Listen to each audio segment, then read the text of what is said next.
అదే RTV app వార్తల్ని క్షణాల్లో చదివే అవకాశం ఉంటుంది. ఒక న్యూస్ పేపర్, ఒక టెలివిజన్ ఛానల్ మీ చేతుల్లో ఎప్పుడూ ఉంటాయి. మీ అందరూ పరుగులు చూస్తుంటే నాకు చాలా సంతోషంగా ఉంది. ఎందుకంటే మీరు నాకే కాదు, తెలుగుదేశం పార్టీ మీద మీకు నమ్మకం, అది మీరిచ్చే గౌరవం చూపిస్తుంది. మీ సంతోషం మీ మొహాల్లో చూస్తూ ఉంటే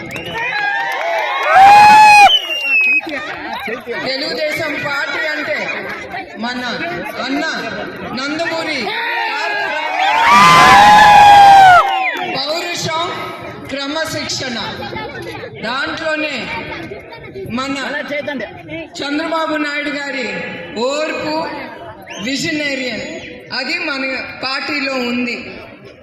క్రమశిక్షణ మన కార్యకర్తల్లోనే ఉంది.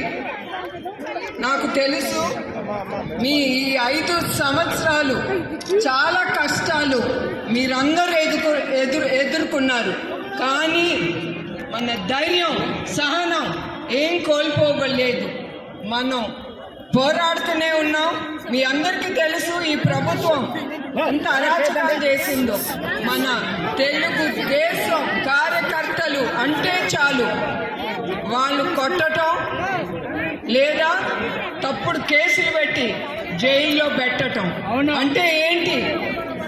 అది ఏం లేదు, మనని భయపెట్టించటానికి, మన కుంగెచ్చి కింద పడేయటానికి. కానీ మన తెలుగుదేశం బిడ్డలు ఏనాడు మనం కింద పడం, మనం పైకి లేచి దానికి ఆయుధం ఏంటి చెప్పండి? మన పోరాటానికి అది మీరు అది మర్చిపోకూడదు. మీరే కాదు, ఇంకా 10 మందితో కూడా మీరు తీసుకెళ్లి బూత్కి ఓటు వేయించే బాధ్యత మనందరిలోనే ఉంది. సో మీరందరూ చెయ్యి కలుపుకోండి.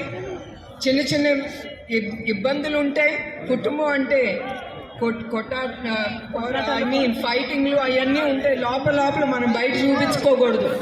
మనందరం కలిసి కట్టుగా చేరి మన పార్టీని గెలిపేటట్టు మనం చేస్తాం కూడా.